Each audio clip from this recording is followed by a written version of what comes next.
Atlas Pandemica, Maps to a Kinder World, is a project by the Stove Network designed to encourage pioneering approaches in charting the changes that have happened since the outbreak of COVID-19 locally, and tries to navigate the way forward into a more hopeful and shared future. In this series, Stove orchestrator Matt Baker speaks with the artists, writers and researchers involved in the project, offering an insight into the process and discoveries each have made. We hope you enjoy. Welcome to Atlas Pandemica number 9. I'm Matt Baker, and along with artist Robbie Coleman, I'm one of the curators of the project. Atlas Pandemica, Maps to a Kinder World, is a compendium of 10 projects led by creative people, each investigating a different theme highlighted by life during the COVID pandemic. Projects work directly with people in Dumfries and Galloway, focusing on the impacts and the learning from the community's experience of the evolving pandemic. Atlas Pandemica was conceived and is managed by community-led arts organisation, the Stove Network. It explores local responses to the pandemic and how these might shape new approaches to our shared future. The project is supported by Scottish Government's Supporting Communities Fund, and you can find more information about everything to do with the project at atlaspandemica.org. In this series, I'll be talking to each of the artists leading one of the Atlas explorations. And today, I'm totally delighted to be joined by Katie Anderson. Katie is a public artist based in Annan in Dumfries and Galloway, and has spent most of her learning and development as an artist working with other creative folk in and around Dumfries and the wider region. Her creative practice is a melting pot of personal studio work and collective explorations of place and space, facilitating and supporting experiments and ideas and introducing creative thinking into everyday public spaces. Hello and welcome, Katie. How are you? Thanks for that, Matt. No worries. You doing okay? Yeah. Good. Let's do it. But before we start, it's important that we have to say that Katie's representing a group of artists who all work together on the Atlas Pandemica project. She took the lead role and worked as a curator, supporting the development of new work by a collective of artists, each a member of the Stove Network, and also driving the core vision of the project as an opportunity to re-examine our changed relationship with public space as a result of the pandemic.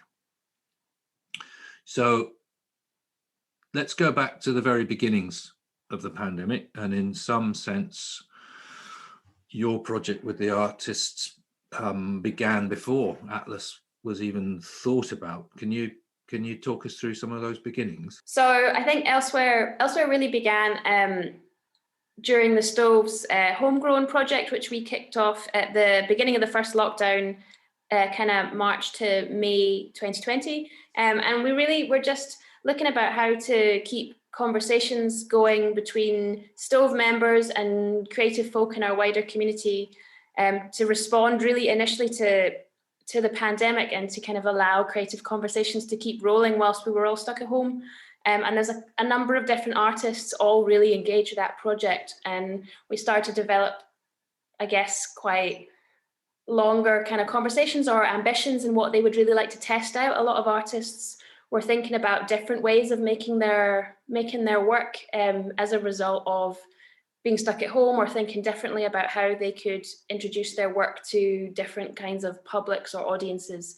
And when the opportunity to think about new projects as part of Atlas Pandemica came up, then I thought actually it'd be really great to kind of further develop some of those strands that we'd been having conversations with these different artists into something a little bit more collectively visioned, as it were. Can you just say a bit more about what Homegrown was? Because there were like creative challenges and little commissions, and how did all that actually? Yeah, and it's weird because this feels like 1,005 years ago, although it was actually only just over a year. It was a year ago. But that sudden crash into everyone's digital working and a lot of flailing, I think generally by everyone, to be like, we must keep talking to each other and doing something, because there wasn't really a lot. We hadn't really set up all those structures for feeling like we could get on with things at all. So there was this weird void. And so the Stove looked at a series of, as you say, like different creative activities that people could take part in. And some of them were pretty open, and some of them were, I guess, more focused on things you could make with stuff lying around at home. So we had a variation of people responding to them, from kind of families and kids through to artists that had suddenly found that all of their work had stopped. And without anything else to kind of drive or focus on, found that regular like repetition of being sent something new every week and having to just respond to that as a almost I guess like you do at art school or something, was just something that gave them a rhythm to their everyday at a time when there wasn't any rhythm, and kind of gave them a little bit of reassurance, and allowed them to feel that they weren't just talking to themselves. There was another group of folk that they were also talking to. So did that answer the question at all?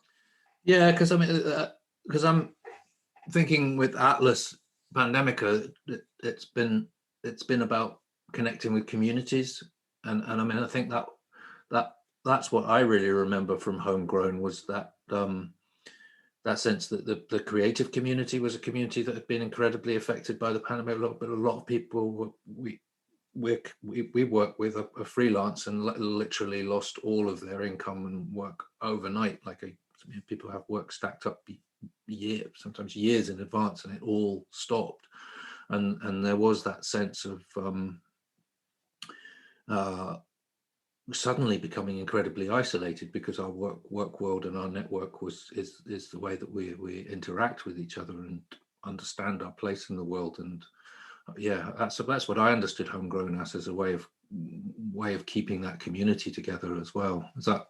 Yeah, completely. Because I think when we first maybe started to initiate a lot of those projects, we're going, oh, people are going to have to entertain each other, or people are going to have to, and actually that it wasn't really what that drew out. What it really drew out that felt really important was for creative people, predominantly locally, but also some from kind of further afield, who were really interested in the practices and the work of the stove and kind of socially engaged type work, and saying, right, how do we keep that focus, or how do we actually grow that focused in my art practice if it wasn't previously very particularly public facing, and folk going, actually this has been an opportunity for us to stop and really think about our studio practice and think about how we might lift that out a little bit or speak a little bit further, and that Homegrown really started to, I guess, introduce that conversation to a lot of those people in a way that was unexpected and not really planned, but felt to me really valuable and quite something that was really worth hanging on to as we sort of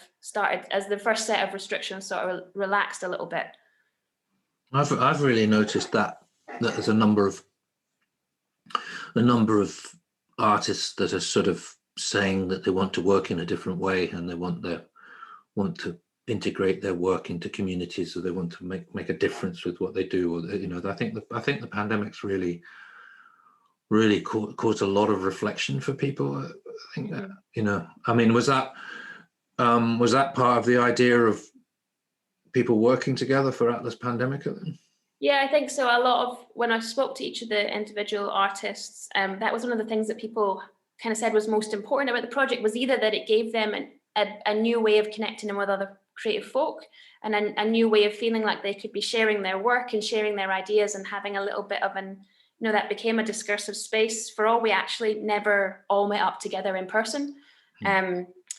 And also then that it became that opportunity for people to test ideas or ways of working that they maybe previously hadn't. I think everybody's work, or otherwise their outside of their creative work, their regular like day work, had a public related part to it. So they all had some way of relating with people, whether that was through creative workshop or schools or kind of youth engagement, but hadn't really had the opportunity to do certain things with the way they were making work. And this became a space for them to go, actually, let's just try that now, because whilst everything's so up in the air, now must be the time for us to try something a little bit more experimental, or those ideas you always kind of wanted to do but didn't really know how to. Let's think about, actually, let's figure out the how bit, and then see how that kind of reflects it.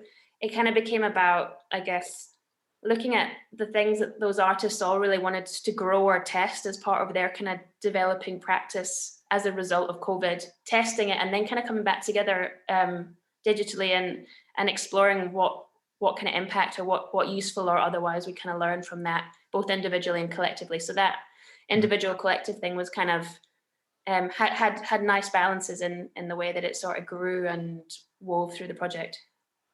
It's interesting with, I mean, when you think about it in connection with some of the other projects, like say Karen Campbell's project working with the council, there was that sense of freedom and license that council workers got, of like not having to follow normal processes and actually just being able to think something up and do it.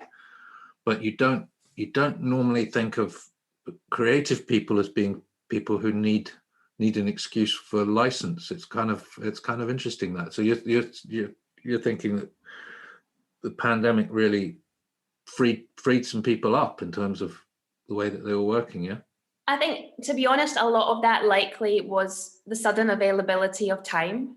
Right. And that a lot of people referred to that, like that change in pace that we all experienced last year was pretty dramatic. And even people who I guess are quite driven in their practice and were creating a lot as part of their work weren't finding that space for those like, oh, I'd really like to try film projection. I've never really, and didn't know about the skills necessary to take their work from a digital sphere to a projected in a space sphere, or that kind of installation practice, or the big paste ups.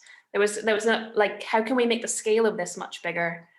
That eking over into that, like, how do we make those next kind of technical steps in our work? I guess just because you're kind of relentlessly charging through whatever you're doing, that opportunity to pause and go, how do we get to there, hadn't really happened for a while for people. So this, in some ways, weird positive moment of that was that change in pace allowed everyone to kind of maybe look at how we made that jump for those bits of work to become something a little bit different from the kind of work they'd normally be making potentially. So I mean, in terms of your project, that getting there became Elsewhere. I mean, the project was called Elsewhere. What can you say a bit more about the thinking behind the title? Yeah, and I guess so. Elsewhere started off in lots of different ways. I mean, we kind of ruminated on this theory or theme of elsewhere for a while, and taking somewhere that's familiar and turning it into something new or something different, or changing the way that we understand a place. How could somewhere go from being kind of familiar every day to being elsewhere, or somewhere we thought we knew and now became different? So I guess that was a lot of the premise in Elsewhere, was about that locating thing, taking this particular space, and in this case really Dumfries Town Centre was where we were thinking about. Although we weren't particularly sure whereabouts in the town centre to start with. I'm waffling a little bit because I'm trying to read notes and think at the same time. That doesn't work. You were sounding great. Oh, I just ran out of steam. So Elsewhere as a the town centre being somewhere that used to be familiar, and suddenly through lockdown basically became sort of an alien place that we weren't visiting anymore, and became an Elsewhere. Yeah, totally. And I guess when we first we at the Stove, we'd been kind of imagining this idea of an Elsewhere almost pre-pandemic, but once the pandemic happened and that incredible change that everyone experienced in their town centres and kind of central areas where things completely changed overnight, and for months, that weird sort of vacuum of public space that when everyone emptied out, and then also as people started to kind of like, who appeared first, who was using the space differently, and how spaces got kind of reoccupied. And like in Dumfries, from the kids playing outside in the square, they were probably the first folk back there. And then as things gradually started to open up again, public space became the one place you could meet someone, or even actually just go and be with other people in the same space, like go and sit on a bench because other people were also sitting on benches, and that was about as much like human connection as some people could get or wanted. So the High Street has gone through this incredible kind of like change in, I guess, like role for everybody who used it previously, who didn't use it before, and is now kind of relearning that space. And so suddenly we went, actually, what's really interesting about that that space is that there's a lot of opportunities for how we could be kind of repopulating that space or moving back into it, and that the creative practice that people had been developing through this kind of homegrown conversation actually could provide something really valuable in helping us flip that space around a little bit and not just be going, it's somewhere for marketing out into 2-meter square boxes so everyone can line up for the shops, or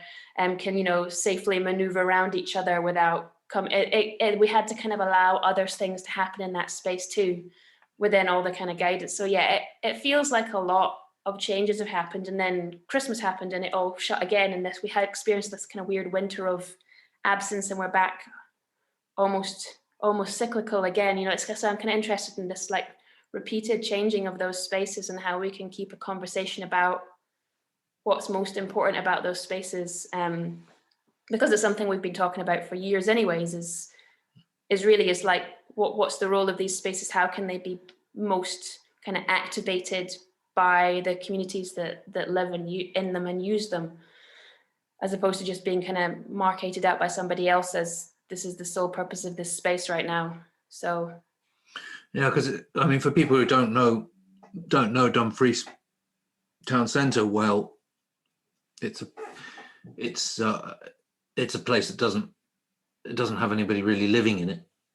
So I mean, almost the best way to imagine it is it's almost like a sort of giant outdoor shopping mall that only comes to life when there are people working and shopping and doing stuff in the mall. And then so obviously during lockdown, there was no real reason for anybody to be there, other than their sort of like daily walk. But most people in Dumfries seem to be walking up and down the river rather than walking up the town centre. So it really did become an incredibly abandoned space during that first lockdown, didn't it?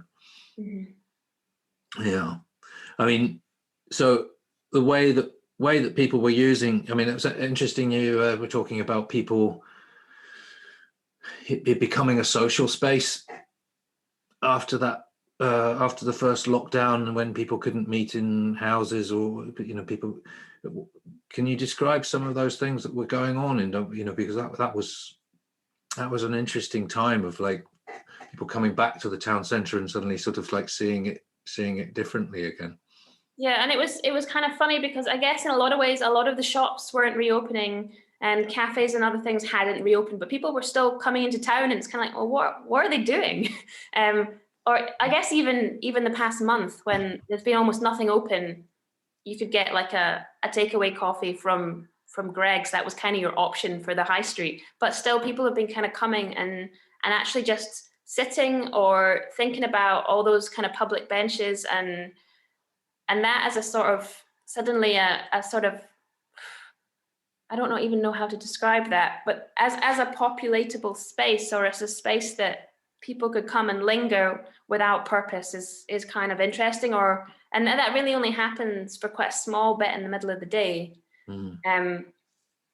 Before people go, so it's kind of like people coming in to see if there's anything going on or not, and like how much people were paying attention to shop window posters or stuff. Like people were really, I guess, acknowledging or noticing their town centre spaces in a wee bit of a different way. What I quite liked the first time round is as we got to that phase, everybody started to paint everything or clean everything or tidy, and there was quite an effort by a lot of the people with businesses to kind of, not just in Dumfries even, but just to make that bit of a difference. And suddenly everyone's going, oh yeah, it looks, if you've not been somewhere for a while, it looks really grubby. And then everyone was taking the care, and like when the council couldn't get their workers in to plant all the flower boxes out, they put out like a call for people to plant flowers for the council in the council's boxes, and they got totally inundated with folk being like, yeah, we'll plant your flower boxes. And I thought that was a really nice thing that people were going, actually we kind of care about what this place visually looks like. And the sign writing squad was like the first of the projects for Elsewhere to really kind of make in one hand a visual impact, but also then it was kind of a little bit like, what is a collective action that we can do safely together to kind of impact on that space. And so through what we were there for 4 or 5 days, cleaning the fronts of buildings, repainting them, and then repainting the signboards, and chatting with everybody coming up and down the street whilst we were doing that.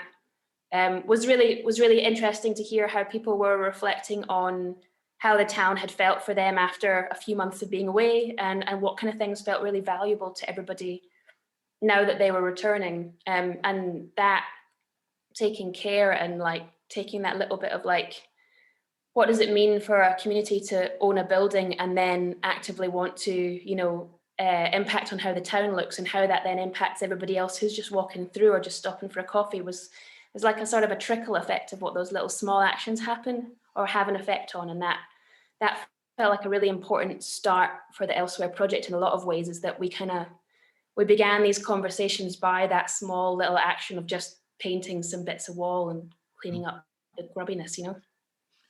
I mean, listening to you there, just that word ownership is coming to me really, really strongly, because, I mean, you and I have been at this stuff a long time, and you remember some of those early stove actions where people were almost sort of like outraged about like who on earth gave you permission to do that? You can't do that in the town. And we were like, well, it's a public space. You can do what you like. And there really was that culture, I think, in the town centre of, well, the town sort of belongs to somebody else, and we're not quite sure who that somebody else was.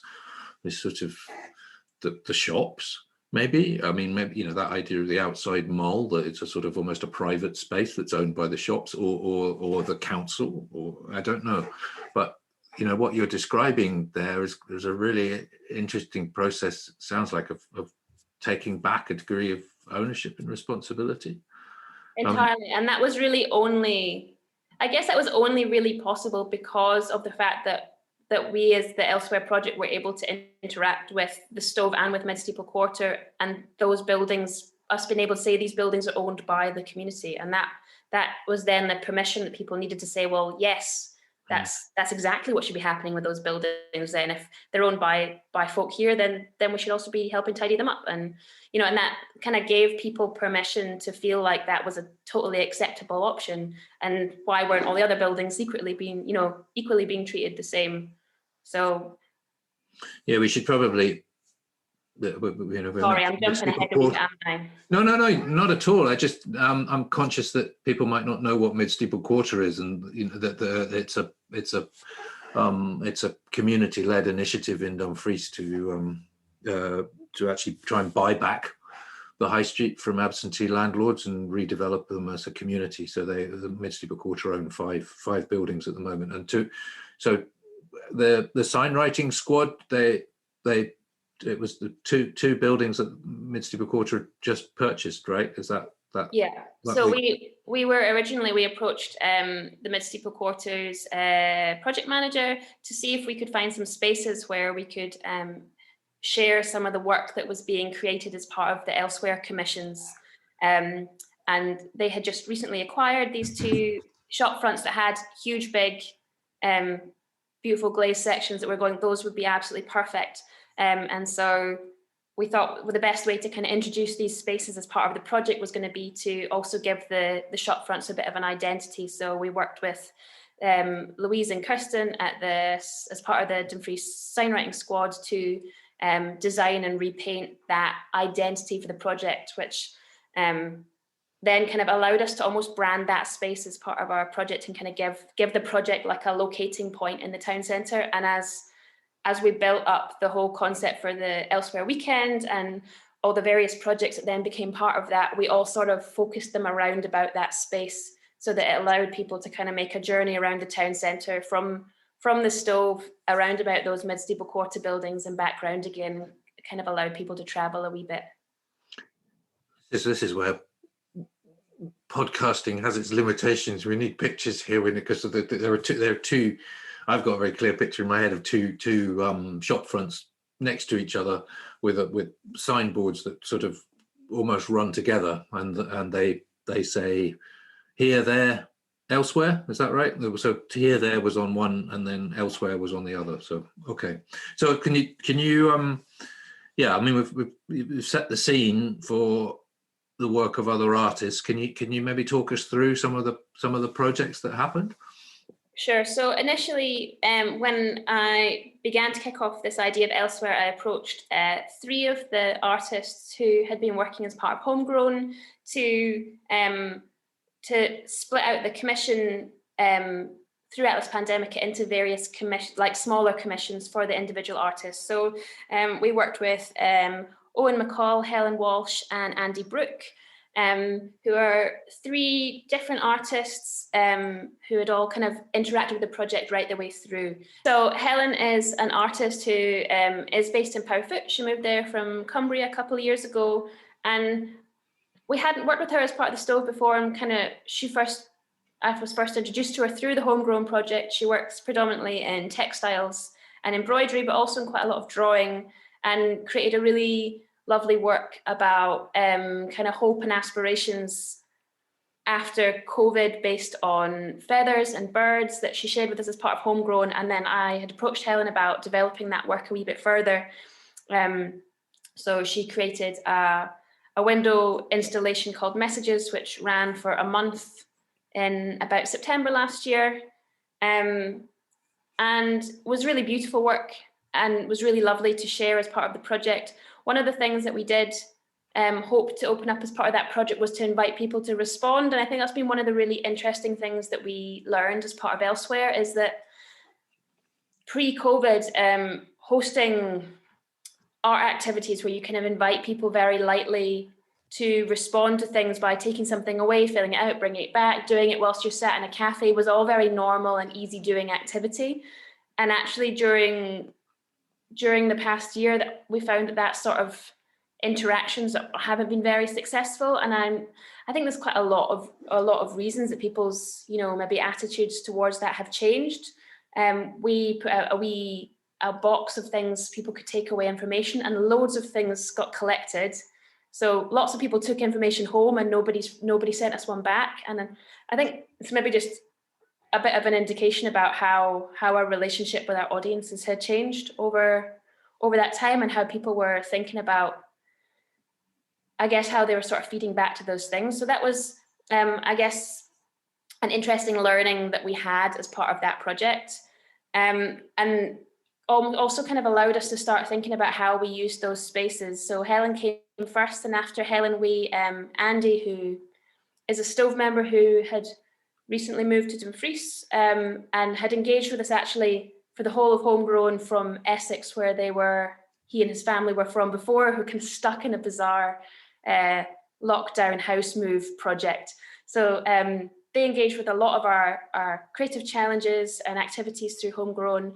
And he made a series of ceramic sculptures and prints based on his kind of experiences of how people interacted with each other in public.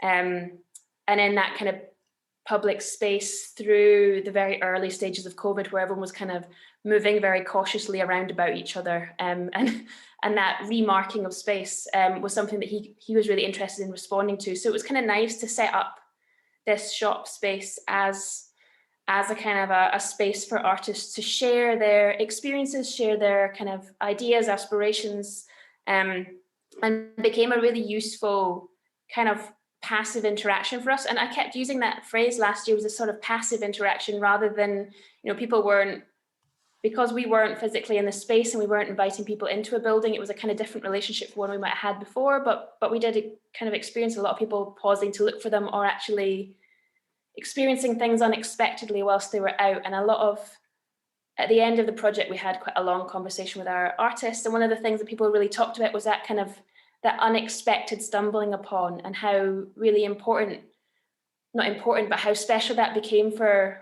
them and for kind of their wider communities, was as we were going about feeling like we hadn't been able to engage in a lot of either our creative community more generally, or that kind of activity that fires everyone up when you go and visit things. But the things that you kind of come across very accidentally in your kind of daily walks, daily work, those all became really important moments in that year for a lot of people, and just kind of giving people a little bit of I guess almost like a bit of a buzz or an incentive to keep going, and to keep knowing there's still people out there, there's still things happening. They're a little bit under the radar at the moment, but we haven't all left, and it was that notion that actually nothing, it wasn't that everything had stopped or everything had ended, but that everything was just it was just a little bit more subtle than it maybe had been in other points in our kind of relation. So that was a kind of an interesting way for us to start thinking about how work could communicate with that kind of town centre space, if that makes sense.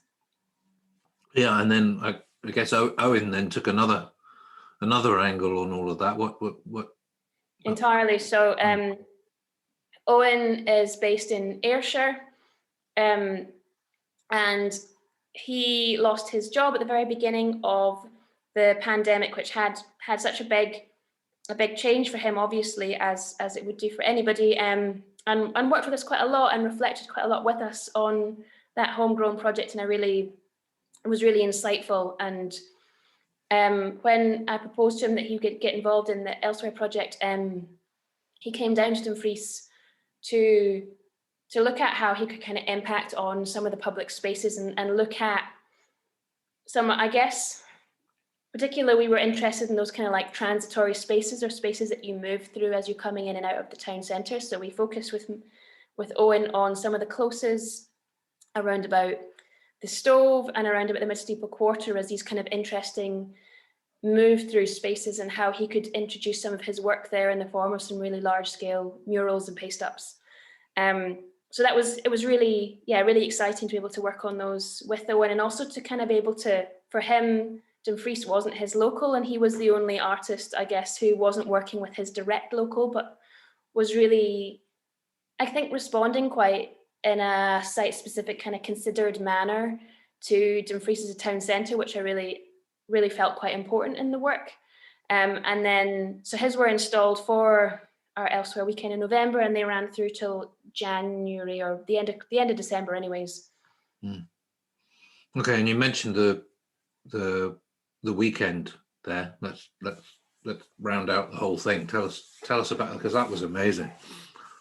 It was special, actually. It's kind of hard when you're in the middle of something to see it, but so what we really realized that we wanted to be able to bring together was, I guess, a kind of focal point, to an opportunity to allow people to see a bit of all of the work that was being created as part of Elsewhere, and also that a lot of the other artists that we'd worked with through Homegrown were still kind of cultivating small ideas, or we'd had shared with us some really incredible work digitally, and we'd been able to share that with our digital audiences. But actually, for me, what felt really absent was that didn't exist anywhere physical. And I guess as an artist with a particular interest in how we relate to place, for me, it really disconnected that all these works had been really created with an idea of localism, or their own local environment as part of the work. That was really central to the way everybody's work, pretty much, that was submitted, came into our Homegrown and Elsewhere projects, that it felt a bit remiss of us to just go, well, they're on the internet now, and that's enough. It kind of just didn't really feel enough. So we asked Simon Lidwell, Jenna McCrory, Joanne Mackay, along with her two sons, John and Luke Mackay, to all, if we could actually work with them to kind of adapt some of their homegrown works to be brought into the town centre. So our Elsewhere weekend was comprised of 10 light-based and film installation artworks that people could take a wee journey around about the town centre with. And we did it in November. The weather was absolutely horrendous one day. It was a freezing time of year, and we just kind of we were very lucky in Dumfries that we hit that kind of lucky spot where we were able to do small scale gatherings. People were allowed indoors to watch films in very small numbers. We could have the cafe open so people didn't all get hypothermia. And it just felt that little moment of us being able to try something out. What was a kind of, in all of the context of last year, quite an extraordinary moment for us all to be able to stand in the street together. And I guess what was probably most important about that is that when I mentioned the way that the town centre's really become a daytime space, I mean, it has been in Dumfries for years and years, but with the pubs not being able to open properly and there not being the same evening culture, there's absolutely nobody in that town space after kind of 5 o'clock. So for us to put on an evening event that was only available after dark for the light, made that town centre space feel populated by a completely different community. And that community really was about the artists who were putting their work out there, and also a kind of an arts community who wanted to come in and experience it, or who were artists themselves and kind of wanted to be supportive or connect in with that creative conversation. So it was, in some ways, a very inward focused, we didn't reach a huge public audience, but the audience that did come, of which I think was about 75 over the weekend, felt really important, because it allowed us to grow those creative conversations and allow us to feel like we were speaking to each other and sharing this experience of art making in public during this kind of crazy moment in the world. And the town becoming a space for that to happen in, as we're talking about that idea of it being public space and owned. But there was also, I remember really strongly at that time, that sort of sense that people were just gagging to sort of go to something again, and and as you say, it was a small community. It is a small community here, and it was quite a considerable turnout given the weather and everything else and the time of year. And I was a bit amazed by how little else was going on, because with a little bit of ingenuity, it really wasn't that difficult to put something on at that time within the guidelines of the COVID thing, and yet so much was just like blanket shut down. I don't know whether was that how you experienced it as well. It was like, well, why aren't more people doing this stuff? It's not that difficult. And that was a real weird thing for me as a freelancer last year, is that, like everybody, my calendar was emptied out in about 2 days in March last year. And the things that came back, people were genuinely very shocked at. So I had a couple of public type activities, which actually, when you went to them, felt incredibly safe, were managed very sensibly. Even ones that were able to have really quite large turnouts were really possible, and that was kind of balanced with other people that I've been working with who didn't do anything for the whole year that wasn't digital, and that really surprised me that people weren't willing or felt able to take that step into this kind of small scale, like physical presentation of anything, and that was a bit of a challenge for me. But I mean, I understand there's lots of reasons why you might have decided not to put work on last year, but there were lots of ways that it was possible to put work on last year safely, and I was surprised that more people didn't, actually. Yeah, it was like everybody just got a bit afraid, didn't it? Or we sort of suddenly took on this thing, everything has to be digital, and then there was never a moment to sort of like, oh, actually, no, it doesn't have to be all digital.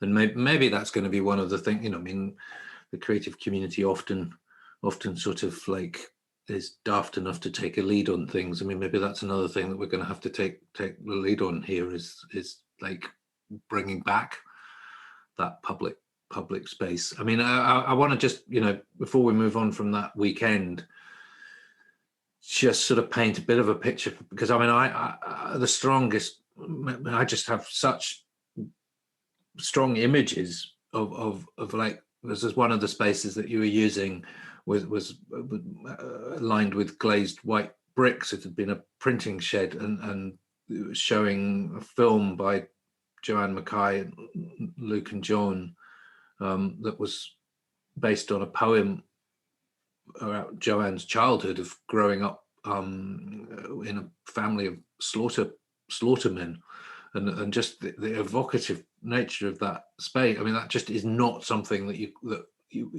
are seeing that film before online, and it didn't have anything like the power of it being in space. And the same with Simon Lidwell's projection of his labyrinth, and then him standing outside drawing labyrinths with a long stick with bits of chalk on it. And you just can't do that digitally. And that for me has always been the heart of why I make work, and the reason why for me there's not really anything else I could be doing is because actually those things have the real potential to be magic. And those spaces, I mean, in lots of ways, I haven't sung and danced enough about how incredible those spaces were. So for Elsewhere, we worked with some incredibly beautiful closes and vennels, which they're literally on the High Street of Dumfries. People haven't been down them in more than 10, 15, 20 years in some cases. People don't know that they're there. I mean, there's a gate, but you wouldn't look over the gate. And then the spaces that you're referring to that Joanne's work was in are these incredible old sheds that are just behind the main buildings on the High Street. And again, no one's aware of these spaces they make up the structure of the town that we're all part of, but that all of that stuff is invisible. And without the access to those spaces, then the opportunity to make those work in the way that they were is like totally impossible. So I guess one of the things that we really hung on to is that actually we really need, as creative people, the opportunity to be able to kind of access interesting spaces. And in order to really have really full conversations about town centres and about public spaces, we really need to be able to look at all kinds of spaces within those. And it's not just limited to, the kind of the familiar spaces that everybody is already aware of, or just, that doesn't really, I'm going off on a bit of a tangent. Well, there's a visualization thing there as well, I think, listening to you there, that as you say, those are forgotten spaces, but you kind of need some of that magic to sort of show people the possibility again, because I mean, yeah, people can walk down an evocative old space, but and you'll kind of go, oh, isn't it a shame, this must have been amazing, and or imagine what this was like in olden days, but that projecting into possible futures is what some of that artist work can do. Not necessarily going, this is what this could be, but just that sense of feeling comfortable somewhere and having an experience that you might normally have in your living room or in a gallery or whatever, and being in an unexpected space like that. There's a power to that, isn't there? Yeah, there really was. And that the Calaverate Close that had Simon Lidwell's work was a circular labyrinth projected down directly onto the pavement in really quite a narrow, incredibly tall space. And also in that close, there was some sound and projection work from Jenna, and the two works and the kind of just that whole impact of what it means to kind of walk into a space and experience that work within all the other things that come with being in a place was just made the whole thing quite important that was able to be done, and also then I guess hopefully brought people who'd experienced the work digitally just into that totally next level of what that work was capable of being. And so because with Simon, we talked about that from the very beginning when he first sent the film through. He said, this is what I really want to do with it is project it and to do this thing in space, but let's have this conversation that we can have for now. So it's kind of always like, what can we do now? And then what can we be ambitious for doing next? And then how do we get there? Because every time we do a little bit, we're kind of like taking steps towards those next bits. Fantastic. I mean, you mentioned that there was a big sort of gathering chat coming together of the artists at the end. I mean, were there any kind of conclusions about the role of art and culture and the future of space, or any light bulb moments there? Yeah, I think that was in a normal circumstance, that was a sort of concluding event we would have at the end of something like that, where we would all get together with some food and some drinks and sit down and be able to do that in a really kind of physical way, and just the way that we were with regulations, we did it digitally. And actually I was really surprised and encouraged by just how reflective everyone had been on their experiences of kind of being part of Elsewhere, and what that had drawn out of them. And we had actually the conversations felt, that was probably to me the highlight in some ways of the whole Elsewhere project, was like the conversations that we were then able to have as a group about our ambitions for that public space, and also some of our kind of questions as like how we determine what's meant by the word essential, or One after these spaces have been developed, like where's the space for the questions to keep coming, or where do we keep making, where are these spaces for us to keep experimenting once one building's been done up or repaired or made into the next fantastic thing or whatever. And the map that I've produced for the Atlas Pandemica project, which is coming out in some point in the future, really hoped to kind of, I guess, share a lot of the conversational elements and the really important themes, or the bits that we really thought were most important as a group out of those conversations, if that makes sense. Can you just, you mentioned that concept of essential there. Could you just say a little bit more about what you were meaning there? Yeah, I guess in some ways we've maybe been talking around this quite a bit in the past 20 minutes, half an hour. And because everything that wasn't essential was stopped, and we kind of, I guess a lot of last year was talking about really what do we term by essential? And of course, lots of things, health, food, safety, they are essential aspects of everybody's life. But there are also other things that are quite essential in how we all, I guess, grow, develop, and communicate as human beings. And a lot of those other bits of essentialness were things that people really felt had often been kind of stopped, or those were the things that were really slow to get started again. Like when we were asking why other people didn't start things a little bit sooner last year, those were the things that a lot of people really felt the absence of, or that absence of community for some people was such a big gaping hole if they didn't feel that they could connect with the digital stuff. So for a lot of people, when we were discussing this during the conversation, about there was actually quite a lot of essential that kind of came out of this, just also, partially through their processes of being able to create, but also that part of kind of connecting back in again with a community that allowed them to, I guess, share where they were at and where they were kind of aspiring to going. That those there were lots of bits of essentialness that kind of threaded through the project in some ways. I'm not being succinct at all. There's one of those is one of those essential bits, the need to ask questions. Then, so that was the other sort of theme that seemed to be coming through, of like the importance of these kind of like in between type spaces that are not fully resolved to be the spaces where questioning and experimentation can happen, and we were really interested in peripheral type spaces and in transient spaces, and really thinking about spaces that don't have a fixed identity or purpose, and how those spaces could be deployed, I guess, actually as kind of questioning spaces, or as spaces where conversations that don't have a certain outcome might live.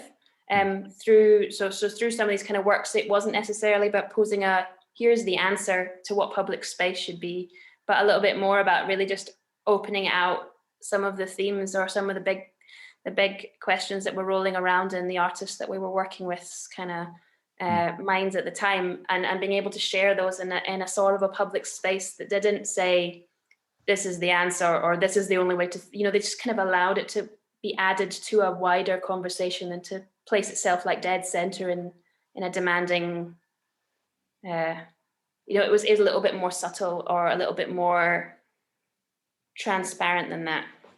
So I guess that's I know exactly what you're talking about there. I mean, intuitively, as a public artist, we're drawn to those spaces that have got that sort of like slightly questionable ownership and meaning, so that it creates a space to ask those questions. And it just occurs listening there that maybe that was something that was actually happening to the town centre as a whole, for because folk who aren't artists maybe don't feel about the same way about those spaces, but suddenly people were looking at the town centre, the whole town centre, as that kind of space where it was somewhere that you were looking for somewhere to hang out, somewhere that wasn't being used or controlled, and everyone was sort of like functioning in that way a bit, and maybe that's that's got some real clues for where we're going next with those spaces, because we're losing our shopping centres. So was that something that the artists were talking about? I think so, yeah. I've got just kind of like scanning through my map, and that notion of challenging traditional space use or really questioning why spaces were kind of decided to be the way that they were, and how, and actually what it would mean to change the way people understand or feel those spaces. We also talked quite a bit about what sort of infrastructure is really required to allow those spaces to feel a little bit more of an open access, and like how do people feel safe in the way they access those, and where are those kind of like, what are the routeways into these spaces? A lot of that kind of closes and vennels, and how they're not very comfortable spaces. They can make people feel, you know, especially when they're badly lit and grubby, they're just not spaces that people want to spend time in, and that then impacts on how people are kind of moving around about the town if you're busy dodging all the different kind of access routes, and how we could actually really support what we started to refer to as like natural confluences of gathering, or like there were spaces where people were without any kind of prior, you know, arrangement or designation. People were kind of claiming certain spaces as gathering spots, and we just kind of wanted to know, actually maybe there are ways of supporting that kind of informal meeting, and opening up some of those routeways that allows us to feel a little bit more like there are more options for the space uses of those areas in town centres. You know, just to round up then, Katie, I mean, like, you know, we've talked a lot about future and the future of high streets, the role of artists, and where in what's essential, and why are artists essential to our future. I mean, where would you like to take the project next? Yeah, I have been thinking about this a little while, because in some ways it's been a little while since we kind of rounded this project up, and I've purposefully spent quite a bit of time really thinking about how to draw the work together. And a lot of the time when you work on projects like this, we kind of put them in a box at the end and don't really take that time. And it's been what's felt really valuable about Atlas Pandemica has been actually that opportunity to be really reflective, both as a group, but then also individually, about what all this work was really for, and why it felt useful, important, and really take that time with it. And the things I think that really came out that were really important was that for all the artists, that idea of being local and being able to impact in their local space was just like the heart of them making the work. And although in some ways you know it might look like elsewhere could be applied anywhere, it felt like the learnings from this project were really about working with people who have a connection with the town, being able to keep impacting. And so I think there's lots of things that we did or trialed as part of Elsewhere that we could trial again, or that we could trial differently, and that looking for those opportunities to allow artists, or to support artists into some of these transient spaces in town is so important. And like, I just want to keep holding the flag for people to get in there on that. I think since November, even from like a COVID pandemic response, there's been a lot more learning about, and so much has changed. It just feels like we've done pretty much a whole second loop since then, and you know, in the whole kind of like public response of that. So I think hopefully this year round, we're able to open a little bit with a little bit more confidence, a little bit more security, now that people are feeling a bit safer and a bit better vaccinated and things, and that has really changed how we might be able to offer these sorts of gatherings kind of safely. Because for me, that physical presence and that being in space together was kind of the heart of the work in a lot of ways. But I think also, even like on a really basic level, I worked with a lot of people with Elsewhere that I'd never worked with before. We'd all grown this strange connection from a not particularly advanced planned digital project that it was an initial response, and actually the way that grew together was really, really quite special. And it's been really nice keeping in touch with all the artists over the past couple months, hearing how their projects and works have been developing since, or the things that they're getting into now. So in lots of ways, it's kind of actually we've grown a little network and it's about making sure that we can keep something of those connections going. And we've all learned how to do connections in a kind of different way, but it feels like we just grew a whole little collection somewhere in there, and that's been a really valuable thing. That's lovely, and I think you mentioning the local there, I think we really are making progress, and I think the pandemic actually accelerated that with things like Karen's project with the council, and Joanne working with the museum, and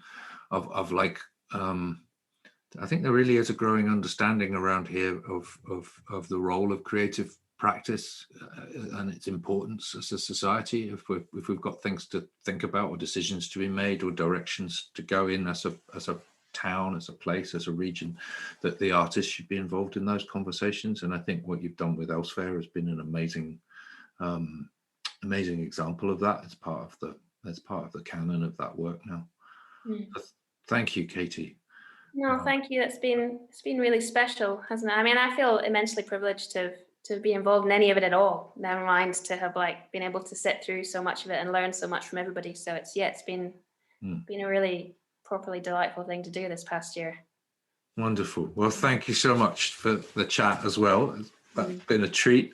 And you can find out more about Katie and the Elsewhere project, and in fact all the Atlas Pandemica artists, and the rest of this podcast series at atlaspandemica.org. And please do tune in again next week for our 10th podcast with public artist T.S. Bell. And thanks again, Katie. See you later. Thank you.